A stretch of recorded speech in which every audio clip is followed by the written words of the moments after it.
때마다 자리에 앉으시고 먼저 하나님께 특성으로 크로마포 연주를 올려드리기 원하는 분들 계십니다.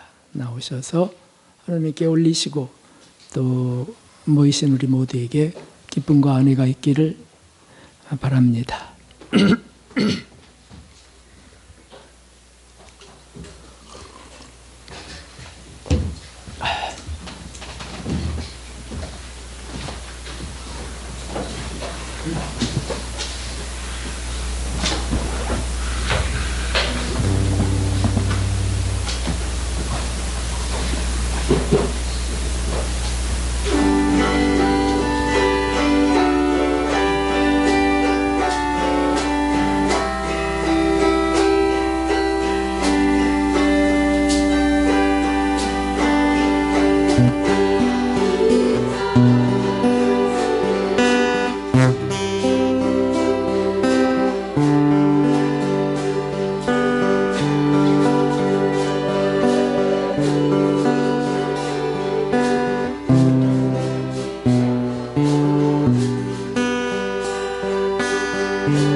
네, 감사합니다.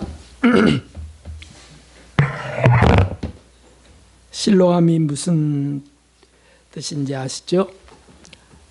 하나님께로부터 보내심을 받았다라는 뜻입니다. 그래서 오늘 이렇게 나오신 분들 하나님의 풍성한 은혜와 신령한 복이 넘치기를 예수 그리스도의 이름으로 축원합니다. 우리 여러분들에게 잘 오셨습니다. 당신을 축복합니다. 이렇게 인사하겠습니다. 잘 오셨습니다. 당신을 축복합니다.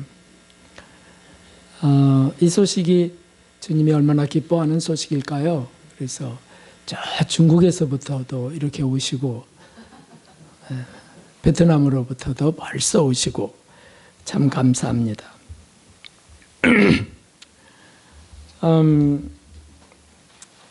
우리가 왜 복 있는 사람들인지, 왜 축복된 분들인지 하는 것에 대한 말씀을 오늘 좀 전하려 합니다. 사실 다른 이유가 없습니다. 가장 중요한 이유는 살아계신 하나님께서, 창조주 하나님께서 우리를 친히 이끄셨다라고 하는 것 때문입니다. 그 하나님이 누구십니까? 어떤 사람들은 이렇게 말해요. 하나님이 어디 있냐고, 하나님 있으면 보여달라고 이렇게 얘기해요. 그런데 성경 말씀에는 하나님이 이렇게 되어 있어요. 보실까요? 한번 크게 읽어봅시다. 창세로부터 그의 보이지 아니하는 것들 곧 그의 영원하신 능력과 신성이 그 만드신 만물에 분명히 보여 알게 되나니 그러므로 저희가 핑계치 못할지니라. 아멘. 이게 무슨 뜻이겠어요? 만물을 보니까 거기 하나님의 능력이 거기 보이고 신성이 거기 깃들여 있어서 우리가 하나님을 정말 알기 원하고 뵙기 원한다면 그것을 통해서 느낄 수 있게 하신다는 거예요. 우리가 세상의 아름다움을 보면서 그 신비로움과 그 완벽한 아름다움을 우리가 즐깁니다. 어떻습니까? 노을이나 무지개 같은 것, 밤하늘의 별들, 그걸 사람이 만들 수 있을까요? 그것을 불완전하다고 할 수 있을까요? 아닙니다. 특별히 꽃 같은 것들을 보면 이 꽃을 보십시오. 그저 들풀의 꽃 아무 것이라 할지라도 거기에는 하나님의 신성이 여기 깃들어 있어요. 그래서 이 꽃을 가만히 보면 저는 동물을 볼 때도 그래요. 저 옥상에 있는 고양이나 또는 그저 날다람쥐나 이런 어쨌든 식물들을 볼 때 저는 감탄합니다. 왜 감탄하냐면 여기에 뭐를 더 할 수 있을까, 뺄 수 있을까? 정말 완벽하다. 고양이가 이렇게 앉아 있는 거, 걸어가는 거 보면 이거는 완벽한 창조다. 완벽한 창조. 불완전한 것이 없습니다. 우주를 보면 어떻습니까? 구름을 보면, 하늘을 보면 어떻습니까? 정말 하나님 살아계신 것을 고백하지 않을 수 없습니다. 그 하나님이 오늘 저와 여러분을 이렇게 이끌어내셨고 또 초청하신 겁니다. 오늘 두 예쁜 천사 같은 딸들이 초청되어 왔네요. 참 감사합니다. 하나님이 이끄셨어요. 이런 것들이 감동이라는 거죠. 왜 우리를 초청하셨을까요? 오늘 말씀을 통해서 로마서에 있는 8장 29절에서 34절까지의 말씀을 통해서 우리가 알려고 합니다. 우리 한번 찾아서 읽어보려고 합니다. 로마서 8장 29절에서 34절까지 천천히 한번 읽어봅시다. 하나님이 미리 아신 자들로 또한 그 아들의 영상을 본받게 하기 위하여 미리 정하셨으니 이는 그로 많은 형제 중에서 맏아들이 되게 하려 하심이니라. 또 미리 정하신 그들을 또한 부르시고 부르신 그들을 또한 의롭다 하시고 의롭다 하신 그들을 또한 영화롭게 하셨느니라. 그런즉 이 일에 대하여 우리가 무슨 말하리요? 만일 하나님이 우리를 위하시면 누가 우리를 대적하리요? 자기 아들을 아끼지 아니하시고 우리 모든 사람을 위하여 내어주시니가 어찌 그 아들과 함께 모든 것을 우리에게 은사로 주지 아니하시겠느냐? 누가 능히 하나님의 택하신 자들을 송사하리요? 의롭다 하시는 이는 하나님이시니 누가 정죄하리요? 죽으실 뿐 아니라 다시 살아나신 이는 그리스도 예수시니 그는 하나님 우편에 계신 자요 우리를 위하여 간구하시는 자시니라. 아멘. 이 말씀에 보면 우리를 부르신, 초청하신 이유 세 가지가 기록되어 있어요. 하나는 구원하시려고 부르셨다. 30절에 구원하시려고 부르셨다. 아들 예수님을 그러므로 미리 보내어 우리 대신 죽게 하셨다. 죄를 뒤집어 쓰게 하셔서 죽게 하셨다. 그래서 32절에 이 앞에 보세요. 읽어봅시다. 자기 아들을 아끼지 아니하시고 우리 모든 사람을 위하여 내어주신 분이라는 거예요. 아끼지 않고 우리를 죄인들을 구원하시려고.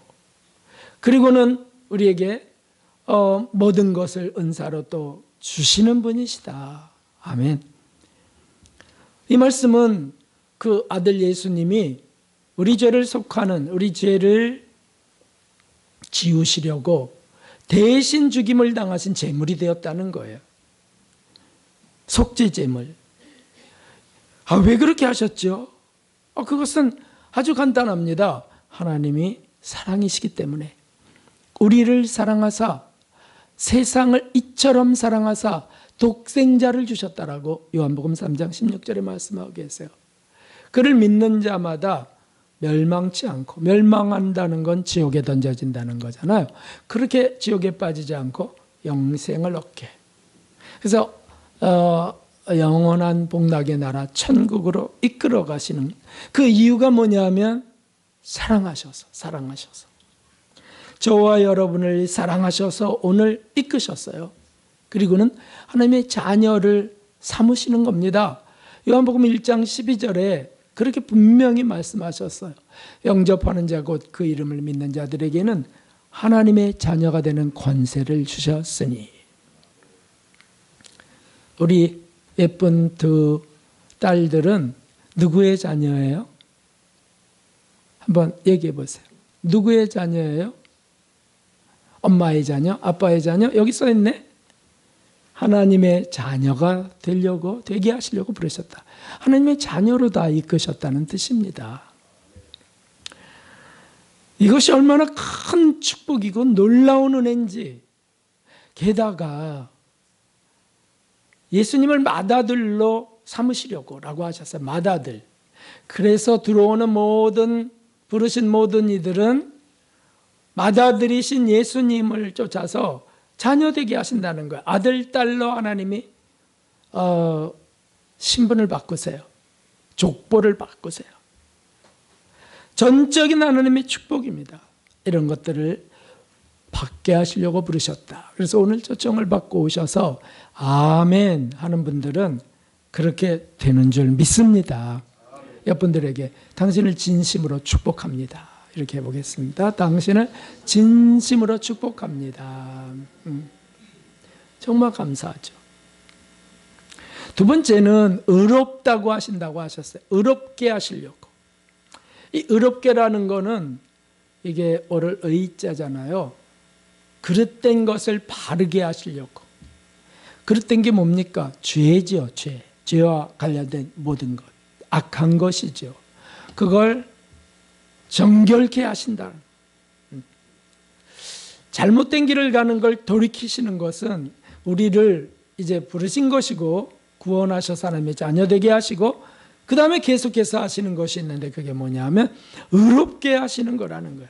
죄를 자꾸 씻게 하신다.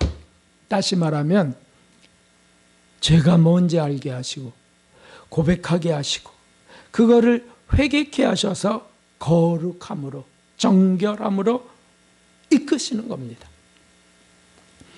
그러므로 하나님께 나오는 자들은 그 초청장을 받고 진실되게 나가는 자들은 자기 죄를 발견하게 됩니다. 점점 더 내가 얼마나 악한 자인지 보게 하신다는 겁니다. 그래야 겉만 씻는 게 아니고 속까지 깨끗하게 씻으시는 것이니까요. 예수님이 십자가에서 흘린 그 붉은 피, 그거는 그 보배로운 피, 그것은 죄를 씻는 피입니다. 히브리서 9장 27절에는 율법에 대한 말씀이 있어요. 율법을 쫓아 거의 모든 물건이 피로써 정결케 된다. 이거는 구약에 있는 그 제사들이 피를 뿌려서 짐승의 피를 받아 뿌려서 정결케 한다는 거죠. 피 흘림이 없으면 제사함이 없기 때문입니다. 무슨 뜻입니까? 죄를 지은 자는 죽어야 되는데 그 죄진 자를 대신해서 뭔가 죽어서 피를 뿌리면 사함을 받는다. 그래서 이 구약은 모형입니다. 모형. 신약으로 와서 예수님이 십자가에서 피 흘리고 죽으신 것은 바로 구약의 속죄의 제물처럼 죽어서 대신 죽어서 살리시는 그 희생제사의 실제죠. 예수님은 그렇다. 그래서 우리가 그 예수님을 십자가를 바라보면서 믿고 우리 죄를 고백하면 씻어진다. 이걸 정말 선물로 주셔서 실제로 이런 일이 이루어집니다. 우리가 죄를 지어서 누군가를 아프게 해서 싸워서 욕해서 나쁜 짓 해서 마음이 굉장히 괴로운데 그런데 진실하게 그것을 고백하면 주님 제가 죄를 지었습니다. 주님 용서해 주세요. 그것을 위하여 주님이 피 흘려 죽으셨잖아요. 이런 믿음으로 고백하면 실제로 씻어져요. 실제로 지워집니다. 그 증거가 뭐냐면 우리 마음에 평강을 주신다는 거예요. 죄를 고백하면 정말 씻어주셔서 이 교만한 말이나 남을 아프게 하는 행동이나 이런 것들에서 다시 평화를 주세요. 사실 죄 지은 사람은 마음의 평화를 잃어버립니다. 잘 아시잖아요. 부부싸움을 하면 행복해지나요? 부부싸움하고 나면 서로 미워하고 나면 괴로워요. 자녀를 막 야단쳐도 괴로운데요. 싸워도 친구들이 싸워도 괴로운데요. 근데 이게 어떻게 풀리냐 하면 주님께 고백하면 그게 용서되기 때문에 평화를 주시는 거예요. 용서받은 기쁨을 진짜 부어주세요. 이거는 세상이 줄 수 없습니다. 우리가 짓는 죄는 표면적으로 나타나는 죄도 있고요. 내면에 품고만 있는 죄도 있어요. 하나님을 몰랐을 때는 내면에 품고 있었던 죄는 죄도 아닙니다. 뭐 내가 무슨 죄를 졌어? 내 마음속에만 갖고 있는데, 근데 하나님을 알고 하나님의 자녀로 편입되면, 들어오기 시작하면 그것도 죄라는 것을 알게 됩니다. 한번 크게 읽어볼까요? 마태복음 5장 28절. 여자를 보고 음욕을 품는 자마다 마음에 이미 간음하였느니라. 형제를 미워하는 자는 살인하는 자니라. 여자를 남자로 바꾸어서 남자를 보고 음욕을 품는 자마다 마음에 이미 간음하였느니라. 마음에 이미 간음죄를 저질렀다는 거예요. 미워하는 게 나타나지 않아도 살인한 죄로 보시는 겁니다. 그러니까 이 죄에서 자유로울 사람이 누구겠습니까? 또 요한일서 1장 8절 9절 읽어보겠어요. 만일 우리가 죄 없다 하면 스스로 속이고 또 진리가 우리 속에 있지 아니할 것이요, 만일 우리가 우리 죄를 자백하면 저는 미쁘시고 의로우사 우리 죄를 사하시며 모든 불의에서 우리를 깨끗게 하실 것이요. 아멘. 그러니까 우리가 죄를 짓고 그것을 고백하면 씻어주신다. 근데 난 죄 안 저질렀어요, 내가 무슨 죄를 저질렀어요 하면 속이는 자다. 하나님을 거짓말하는 자로 만드는 거예요. 속이는 거예요. 우리가 죄를 그냥 고백하면, 자백하면 그분은 믿음직스러우셔서 우리를 깨끗하게 씻으세요. 그리스도인이 이것 때문에 사실 정말 축복된 사람들인 겁니다. 얼마나 많은 사람들이 죄 속에서 살다가 그냥 죽어가는지, 죄를 해결도 못하고 답답한 채로, 아니면 세상에서 자기는 성공했다고 자랑하다가 죄는 전혀 해결도 못하고 죽으면 어떻게 되겠어요? 지옥이 있는 줄도 모르고 지옥이 있는 줄 안다 해도 회개하지도 않고 죄를 씻지도 않고 그러고 죽어가는 무수한 영혼들은 연계에서 보니까 눈송이처럼 많은 영혼들이, 눈 떨어지는, 눈발이 달리는 것처럼 많은 영혼들이 무수히 지옥으로 떨어지는 걸 본다는 거예요. 더러운 채로 죽어갑니다. 어디로 갑니까? 당연히 죄가 가득한 지옥에 떨어질 수밖에 없습니다. 참 안타깝습니다. 분명히 경고하셨는데, 한 번 죽는 것은 사람에게 정하신 것이요 누구나 다 죽는다. 그 후에는 심판이 있다. 분명히 이렇게 했는데도 심판을 그저 생각지 않고 조심하지 않고 두려워하지도 않고 막 살아가는 사람들이 있어요. 그 속에 사는 우리들을 주님이 정말 사랑하셔서 부르셨어요. 우리를 이끄셨어요. 그리고 심판을 피하게 하시려고 예수님을 대신 심판의 제물로 십자가에 죽이시고 죄를 씻게 하신다는 거죠. 사실 이보다 더 최고의 복은 없습니다. 우리가 교회 와서 하나님 은혜와 복을 달라고 구하는데 이보다 더 큰 복이 없어요. 물론 그 외의 것들도 더하시는 은혜를 베푸시는데, 하나님 저는 이걸로도 정말 충분합니다, 고백해야만 합니다. 왜냐하면 이걸 누가 주실 수 있겠냐고요. 그래서 날마다 우리가 참으로 또 씻고 또 씻고, 저분의 마음을 아프게 했다든지 불쾌하게 했다든지 이래서 내가 마음이 불편한데 이걸 안고 그냥 사면 잠도 안 와요. 잠도 안 와. 그런데 회개하면 단잠을 자게 되는 거죠. 하나님을 모르면, 하나님 말씀을 모르면 뭐가 죄인 줄 모릅니다. 아까 말씀드린, 우리가 읽은 미움만 품어도 살인한 자라는 걸 알았겠어요? 음욕만 품어도 간음한 자라는 걸 알았겠냐고요. 그냥 세상법에 안 걸리면 깨끗한 줄 압니다. 마음속 죄는 죄도 아니라고 생각합니다. 내가 무슨 죄를 졌냐. 그러니까 거짓말하면서 살며 남을 비난하면서 살다 죽는 겁니다. 이게 뭐 정당한 거지. 잘못된 걸 잘못됐다 말해야 되는 거 아니냐고. 정당한 거지라고 하지만 하나님은 그렇게 보지 않으세요. 네가 사랑이 있느냐 물으세요. 이 두 구절을 한번 보십시오. 한번 크게 읽어봅시다.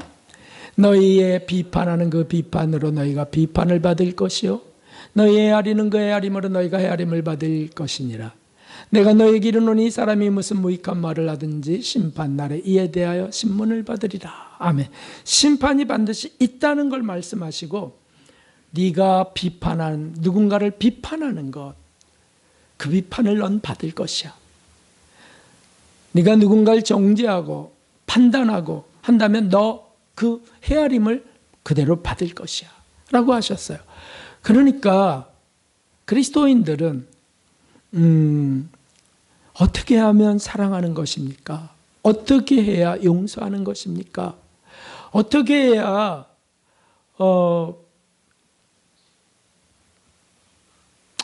이해하고 또 불쌍히 여기고 또 선한 삶을 사는 것입니까? 이 주제에 집중해야만 합니다. 뭐 세상에서 똑똑해서 이것저것 평가하고 판단하고 비판하고 그래봐야 그날에 신문을 받게 된다 하셨습니다.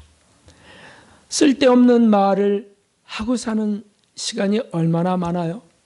그런 만남이 얼마나 많습니까? 무슨 무익한 말, 천국에 기록되지 않는 말 얼마나 많이 하며 삽니까? 그런데 심판날에 이에 대하여 신문을 받게 될 것이다. 그러니까 그리스도인은 하여튼 무조건 회개할 거 찾는 게 더 긴박합니다.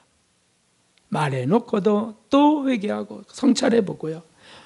돌아보니까 잘난 체 하려고 한 말이 있는 거예요.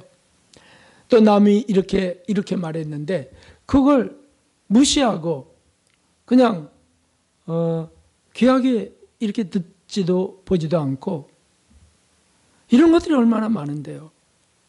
부부간에 그런 일들이 얼마나 많겠어요. 부부간에는 서로 무시하기 쉽습니다. 서로 얕잡아 보기 쉽습니다. 왜냐하면 친하기 때문에. 그거 다 신문을 받을 것이다. 그리고 사실 매일매일 부부간에 가정 속에서 참 정결케 될 일이 많은 거예요, 사실은. 쳐다만 봐도 불쾌해지는 부부도 있지 않겠어요? 아주 그 코빼기만 봐도 정말 싫고 밥맛 떨어진다 뭐 이러는 부부들도 있어요. 그러면 그 속에 그리스도인이 있다면 그런 시간들이 어떤 것이겠어요? 다 회개하는 시간이 되는 거죠. 불쾌한 감정이 일어나도 주여 불쌍히 여기소서 제가 사랑이 없습니다. 그러니까 점점 더 의로워지게 하신다는 뜻입니다. 우린 기억하고 있습니다. 성전에 딱 서서 그 바리새인이 의롭게 기도했던 그 기도를 기억하고 있어요. 주여 제가 11조도 드리고 금식도 하고 저 세리처럼 죄도 짓지 않게 하시니 감사합니다. 아주 떳떳합니다. 진짜 세리는 성전에 들어오지도 못하고 그 밖에서 문 밖에서 엎드려서 기도해요. 하나님 저는 죄인으로소이다. 저를 불쌍히 여기소서. 그 예수님이 그걸 보시고 누가 의롭다함을 받고 집으로 가겠느냐. 자기가 의롭다고 탁 손들어 기도했던 바리새인이 아니고 그는 교만의 죄를 짓고 있어요. 그런데 이 세리는 자기 죄를 용서해달라고 불쌍히 여겨달라고 기도했어요. 저가 의롭다함을 받고 집으로 돌아가느니라 라고 하셨어요. 그러니까 뭐 남편이 아내를 향하여 그것도 모르냐고 아이고 멍청하다 멍청해 이런 사람은 꼭 바리새인이에요. 바리새인.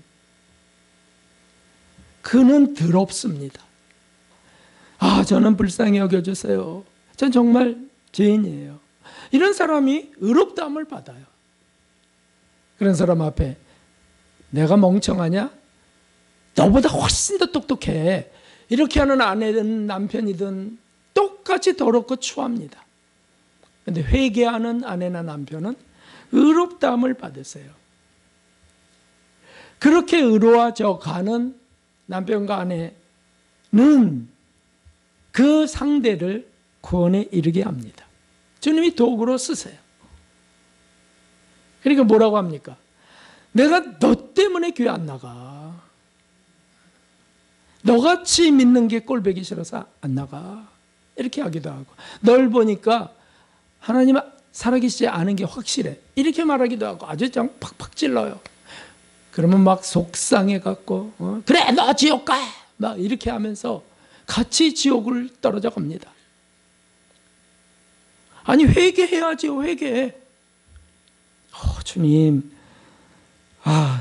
저는 믿음이 없고, 주님이 부르시지도 않고, 정말 몰라서 저런 것이니 불쌍히 여겨달라고. 점점 더 거룩해져 가면, 점점 더.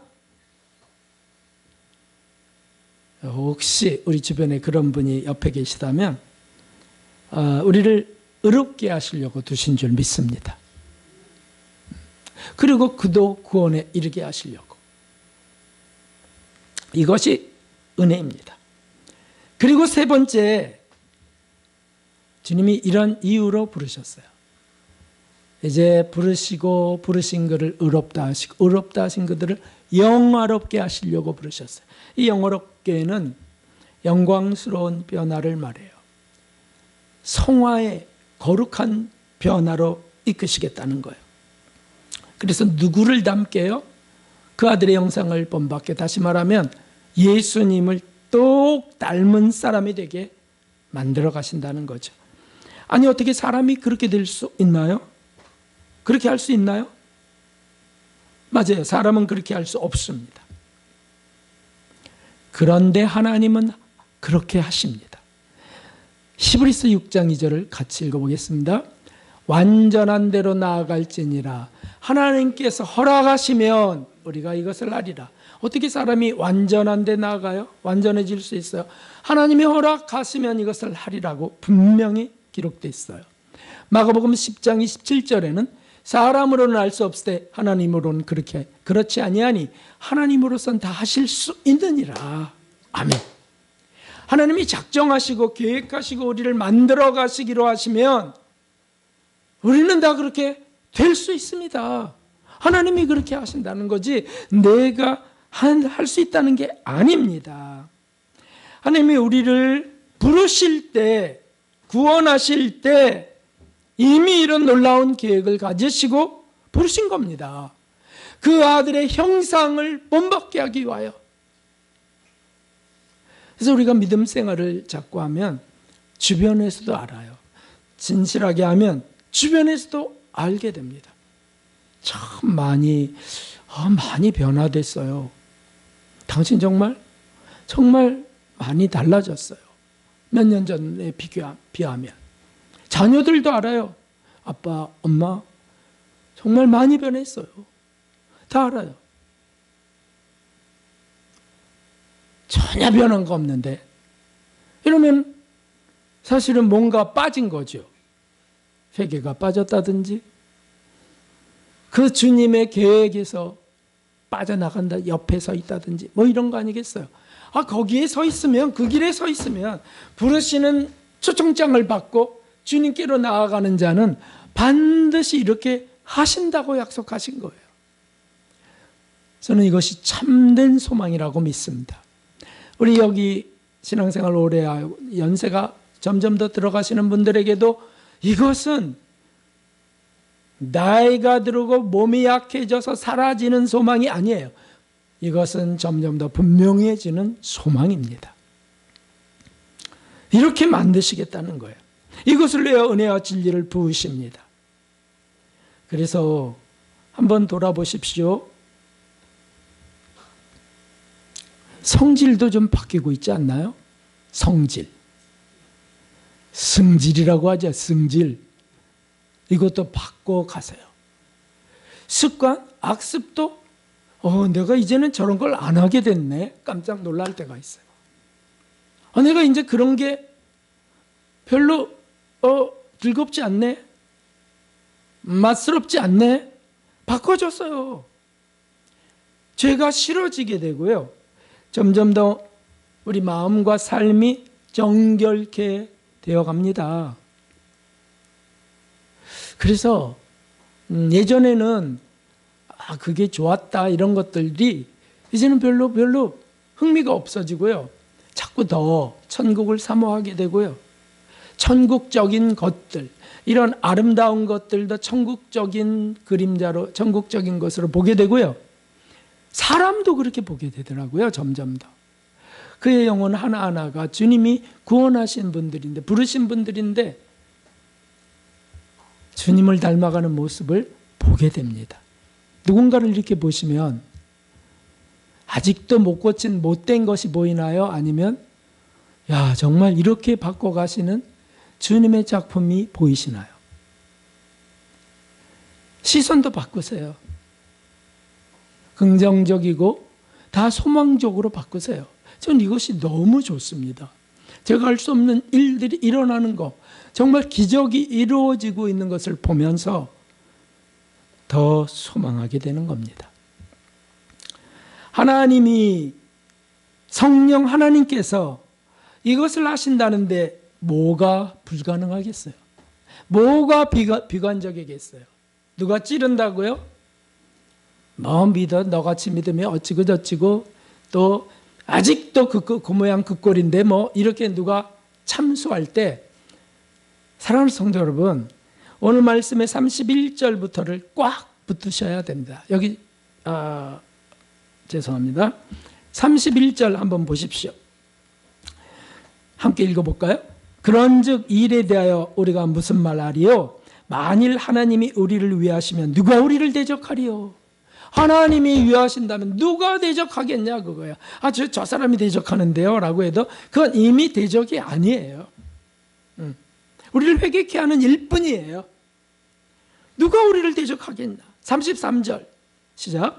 누가 능히 하나님의 택하신 자들을 송사하리요? 의롭다 하신 이는 하나님이시니. 아멘. 아무리 너보다 내가 더 착하게 살아, 너보다 내가 더 깨끗하게 살아, 이렇게 하면서 송사해도요, 아니에요. 그 바리새인처럼 사는 사람이잖아요. 자기 떳떳하다고. 그는 의롭다 못 받았어요. 전 죄인입니다 하는 사람, 주님이 의롭다 하세요. 하나님이 의롭다 하시는 거지 사람이 의롭다 하는 것이 아닙니다. 34절 시작. 누가 정죄하리요? 죽으실 뿐 아니라 다시 살아나신 이는 그리스도 예수시니 그는 하나님 우편에 계신 자 우리를 위하여 간구하시는 자신이라. 아멘. 누가 정죄하냐고. 누가? 마귀가 정죄하죠. 속상한 사람들이 정죄하죠. 그런데 하나님은 우리를 그렇게 정죄하지 않으시는 겁니다. 우리 예수님이 중보자로 하늘에 올라가셔서 우리를 간구하고 계셔서 그 놀라운 일들이 일어나는 겁니다.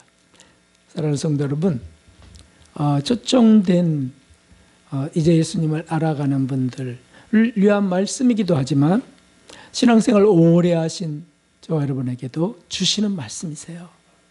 이걸 잊어서는 안 되십니다. 어느 날 참소당합니다. 어느 날 정죄당합니다. 어느 날 어디로 도망가 사라지고 싶어, 이런 마음도 듭니다. 말씀을 잊어버렸습니다. 놓쳐버렸습니다.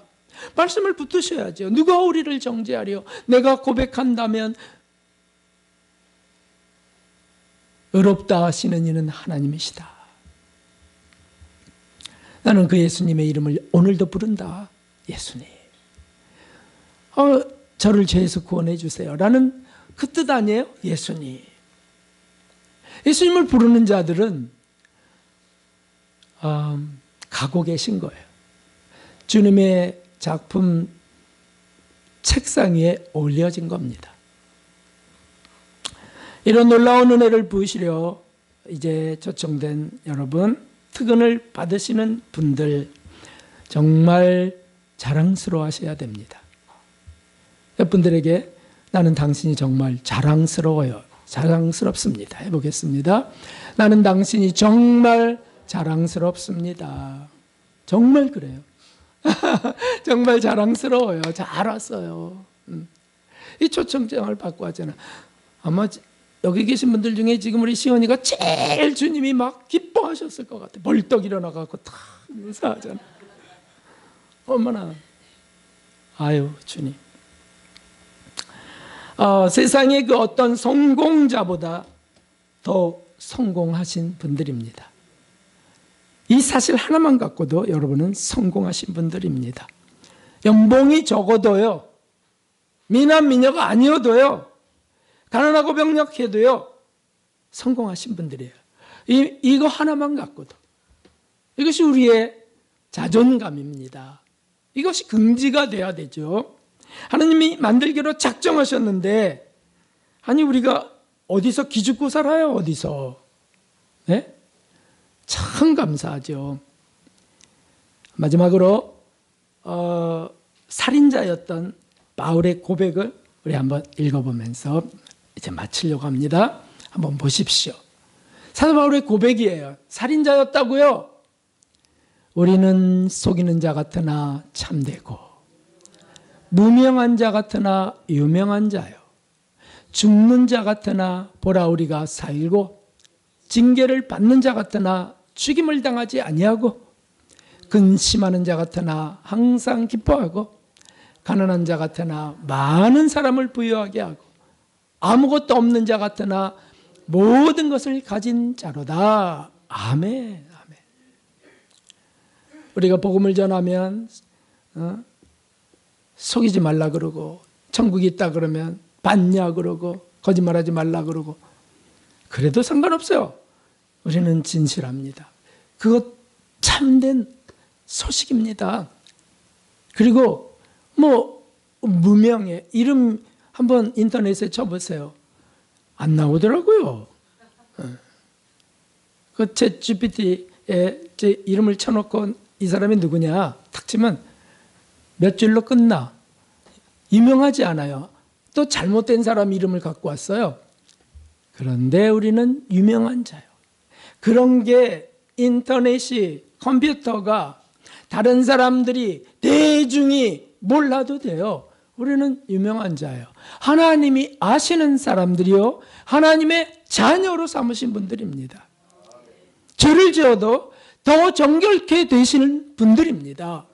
하나님께서 우리를 그렇게 이끄십니다.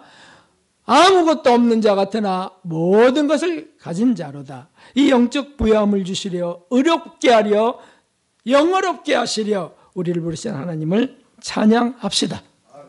우리 큰 소리를 읽어봅시다. 시작. 당신은 정말 축복받은 분, 진심으로 축하드립니다. 할렐루야.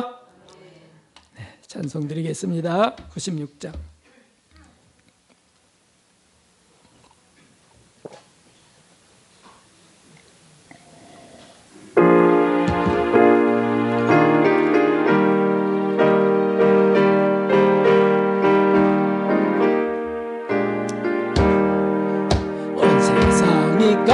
깜깜하여서 잠기지 없었던 그 빛나는 영광 나타 온 세계 빛이 없네. 아멘. 영광 영광의 주, 영광 영광의 주, 밝은 검인 내게 빛이 없네. 영광의 주, 영광 영광의 주, 이 세상에 비춘 오직 주 예수라. 주 말씀을 믿는 사람 그 마음이 시원하고 주 명령을 준행하는 자 그 날이 원하겠네. 영광의 주, 영광 영광의 주, 이름이 내게 빛이 없네. 영광 영광의 주, 영광 세상에 비친 오직 주 예수라. 죄 가운데 사는 사람 그 눈이 어두워도 그 죄악을 씻는 날에는 그 눈이 밝아지네. 아멘. 영광의 주 영광의 주 밝은 빛 내게 비치네. 영광의 주 영광의 주 이 세상에 비춘 오직 주 예수라. 아멘. 기도하겠습니다. 오 하나님 아버지, 감사합니다. 우리에게 이런 은혜 주시고 말씀을 통하여 확신도 주심을 감사합니다. 쓸모없던 우리들, 지옥 가던 우리들 천국 길로 바꿔주시고 하나님의 자녀 삼으시며, 오 하나님, 우리를 더 정결케 하시려, 더 영화롭게 변화되게 하시려 이끄신 아버지, 감사합니다. 날마다 발견되는 죄를 회개하여 용서받게 하시고, 오 하나님, 또 우리 못된 것들도 다 뒤바뀌게 하시니 진심으로 감사합니다. 예수님을 정말 닮기 원하오니 계속해서 이끌어 주시옵소서. 여기 모이신 분들, 초청된 이들, 오 하나님, 주님이 기뻐 받으심을 감사드리옵고 예물도 그렇게 드렸사오니 주여 영광 받아 주시옵소서. 필요한 것들도 허락해 주시옵소서. 예수 그리스도의 이름으로 기도하옵나이다. 아멘. 감사합니다. 우리 하나님께 영광의 박수 올리겠습니다. 하나님 감사합니다. 예수님 감사합니다. 인사도 하겠어요. 여호와 샬롬. 또 인사하겠습니다. 여호와 샬롬. 당신에게 평화가 있습니다. 감사합니다. 교회 소식 좀 보겠습니다. 네, 식사 4층에서 이제 하게 되고요. 또 식사 후에는 당회가 있습니다. 정재주 선교사님은 5월 29일 날 비자 문제로 베트남에 또 들어가셔야 됩니다. 기도해 주시고요. 저처럼 감기 걸려오지 않으시도록 그렇게 기도 부탁드립니다. 네, 연합기도회는 금요일 날 있습니다. 7시 10분에 출발하고요. 연합기도회는 특별히 필리핀 신학대학 솔로몬 왕 총장님이 강사로 쓰신대요. 솔로몬. 이름이 솔로몬이에요? 오휴. 네. 그리고 오늘 이중원 선교사님 이렇게 뵙게 됐네요.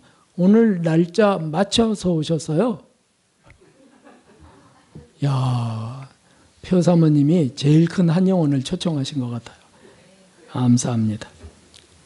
네, 일어나셔서 주기도 드리신 뒤에 축도로 마치겠습니다. 하늘에 계신 우리 아버지시여, 이름이 거룩히 여김을 받으시오며 나라가 임하옵시며 뜻이 하늘에서 이루어진 것 같이 땅에서도 이루어지이다. 오늘날 우리 일용할 양식을 주옵시고 우리가 우리에게 죄 지은 자를 사하여 준 것 같이 죄를 사하여 주옵시고 우리를 시험에서 구하옵소서. 옛날의 권세와 영광이 아버지께 영원히 싸움나이다. 아멘.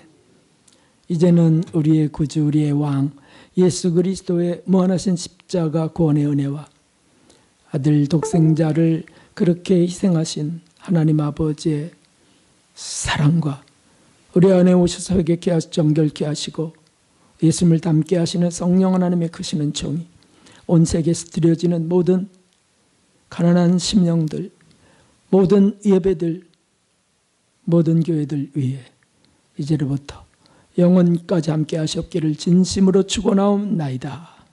아멘.